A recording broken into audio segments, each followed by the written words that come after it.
Bharatiya Janata party ने लोकसभा चुनाव के लिए अपने उम्मीदवारों की 5वीं सूची अब जारी कर दी है। इस लिस्ट में 111 उम्मीदवारों के नाम का ऐलान किया गया है। इसमें 3 नाम सबसे ज्यादा चौंका देने वाले हैं। पहला नाम है रामायण सीरियल में श्री राम का किरदार निभाने वाले अरुण गोविल और दूसरा नाम है फिल्म अभिनेत्री कंगना रनौत और तीसरा नाम चौंकाने वाला वो है जो कांग्रेस छोड़कर बीजेपी में शामिल हुए नवीन जिंदल।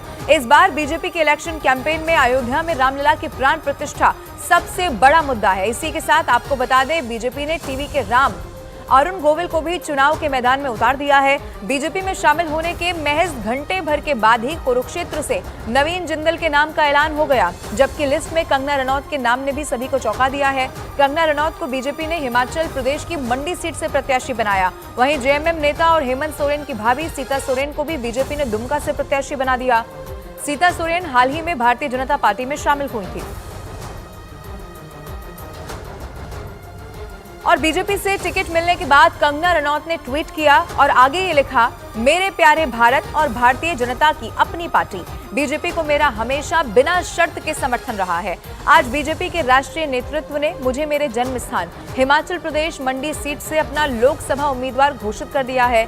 मुझे हाईकमान का यह फैसला मंजूर है। मैं आधिकारिक तौर पर पार्टी में शामिल होकर सम्मानित और उत्साहित महसूस कर रही हूँ। मैं एक योग्य कार्यकर्ता और विश्वसनीय लोक सेवक बनने की आशा रखती हूँ। ये कंगना रनौत की तरफ से ट्वीट किया गया। आपकी टीवी स्क्रीन पर हम आपको दिखा रहे हैं, क्योंकि उन्हें हिमाचल प्रदेश की मंडी से चुनावी मैदान में उतार दिया गया है। अब वहीं से वो चुनावी ताल ठोकने वाली हैं और ये पहला मौका है जब कंगना रनौत चुनाव लड़ रही हैं।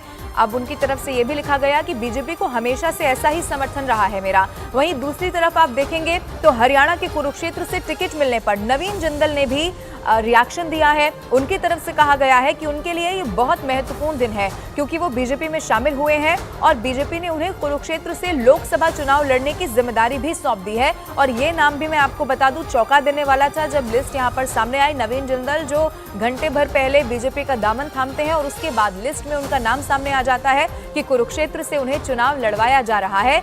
ये वो 5वीं लिस्ट और ये वो तमाम ऐसे नाम जो चौंका देने वाले सबके सामने रहे। आज जब मौका मिला कि मुझे भारतीय जनता पार्टी ज्वाइन करने का, तो ये मेरे लिए बहुत सौभाग्य की बात है। और उसके बाद कोई भी मुझे पार्टी कोई भी मुझे जिम्मेवारी देती, मैं उस जिम्मेवारी को निभाता। और जब बीजेपी ने ये निर्णय लिया कि मैं कुरुक्षेत्र के मैदान में मुझे उतारा जाए, तो ये मेरे लिए बहुत सौभाग्य की बात है कि मैं कुरुक्षेत्र की जनता की मैं दोबारा से मैं सेवा कर पाऊँ। तो इसलिए मैं पूरे तन मन धन से मैं उनकी सेवा करूंगा और माननीय मोदी जी के नेतृत्व में जो विकसित भारत का हम सबका सपना है, हम अपने सपने को हम साकार करेंगे।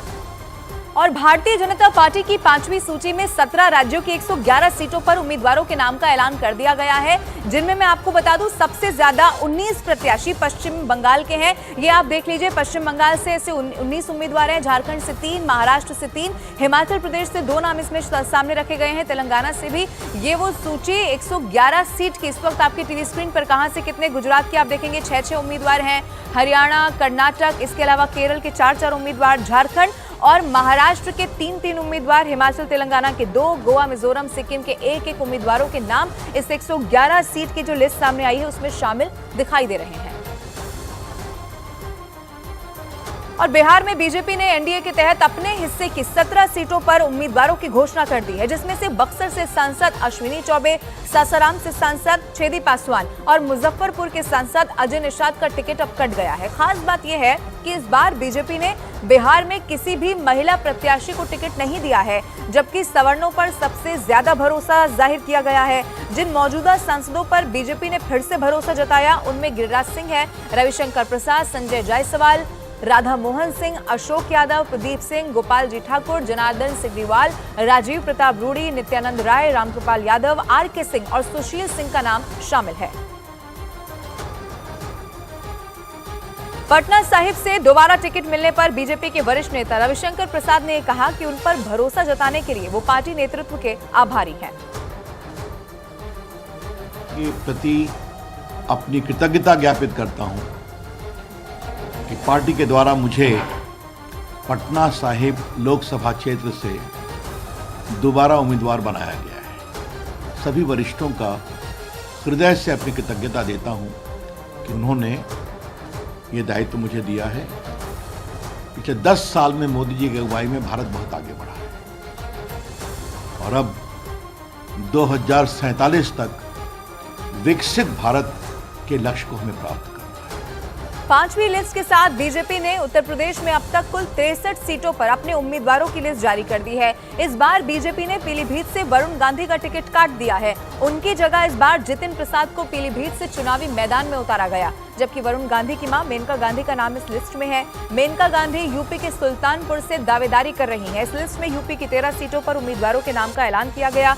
गाजियाबाद से सांसद वीके सिंह ने भी चुनाव लड़ने से इनकार कर दिया था, लिहाजा उनकी जगह अतुल गर्ग को बीजेपी ने चुनावी मैदान में उतारा है। उत्तर प्रदेश में इस बार बीजेपी ने कुल 9 सांसदों के टिकट काट दिए हैं, जिनमें गाजियाबाद के सांसद वीके सिंह और पीलीभीत के सांसद वरुण गांधी के अलावा बरेली में संतोष गंगवार, कानपुर के सत्यदेव पचौरी, बदायूं से पूर्व मंत्री स्वामी प्रसाद मौर्य की बेटी डॉक्टर संघमित्रा मौर्य, बाराबंकी के उपेंद्र सिंह रावत, हाथरस के सांसद राजवीर सिंह दिलेर, बहराइच से अक्षयवर लाल गौड़ और मेरठ के सांसद राजेंद्र अग्रवाल का नाम शामिल है। और इधर बरेली लोकसभा सीट पर 8 बार के सांसद रहे संतोष गंगवार का टिकट काटकर भारतीय जनता पार्टी ने पूर्व विधायक छत्रपाल गंगवार को टिकट दे दिया है। उन्होंने इस मौके पर पार्टी हाईकमान का शुक्रिया अदा करते हुए ये कहा कि इस बार एनडीए की जीत का आंकड़ा 400 के पार होगा। बरेली लोकसभा के कार्यकर्ता, पदाधिकारी, संगठन और यहाँ की जनता भारतीय जनता पार्टी को बहुत बड़े अंतर के साथ सीट जिताकर देगी और जो 400 का लक्ष्य, अब की बार 400 पार, बरेली भी उसमें अपनी हिस्सेदारी करेगी। मैं अंत में फिर से अपने राष्ट्रीय अध्यक्ष का और माननीय प्रधानमंत्री जी का आभार प्रकट करता हूँ। धन्यवाद। भारतीय जनता पार्टी ने अपनी 5वीं लिस्ट में ओडिशा की सभी 21 लोकसभा सीटों पर प्रत्याशियों की घोषणा कर दी है। बीजेपी ने केंद्रीय मंत्री धर्मेंद्र प्रधान को संबलपुर और पार्टी प्रवक्ता संबित पात्रा को पुरी से उम्मीदवार बनाया, जबकि भुवनेश्वर से मौजूदा सांसद अपराजित सारंगी पर पार्टी ने भरोसा जताते हुए उन्हें उम्मीदवार घोषित कर दिया है। इसके अलावा बीजेपी ने बारगढ़ से प्रदीप पुरोहित, सुदरगढ़ से जुएल ओराम, क्योंझर से अनंत नायक, मयूरभंज से नाबा चरण माझी, बालासोर से प्रताप चंद्र सारंगी और भद्रक सीट से अभिमन्यु सेठी को उम्मीदवार घोषित कर दिया है। मेरा पूरा भरोसा है, पार्टी की राष्ट्रीय नेतृत्व ने जो भरोसा जताया है, संबलपुर वासी, उड़ीसा वासी उसकी सही उत्तर देंगे, सही जिम्मेवारी लेंगे। देश बीते 10 साल से विकास की एक नया धारणा खड़ा किया है, एक नया हिमालय बनाया है। आने वाले 2047 तक भारत को विकसित करना, प्रदेश को विकसित करना, उड़ीसा को विकसित करना, ये हम सभी की संकल्प है। इसी संकल्प के साथ इस बार चुनाव में हम लोग जा रहे हैं। मेरा पूरा भरोसा है, देश की जनता मन बना चुकी है। प्रधानमंत्री जी की नेतृत्व में उड़ीसा में और केंद्र में डबल इंजन की सरकार लगाएंगे। वहीं बीजेपी की 5वीं लिस्ट में पश्चिम बंगाल की 19 सीटों पर प्रत्याशियों के नाम का ऐलान कर दिया गया है। अब इसमें बीजेपी ने अपने एक फैसले से टीएमसी की बहुत मुश्किलें बढ़ा दी हैं। बीजेपी की केंद्रीय चुनाव समिति ने संदेश खाली मामले की पीड़ित रेखा पात्रा को लोकसभा का टिकट देकर पश्चिम बंगाल की सियासत में खलबली मचा दी है।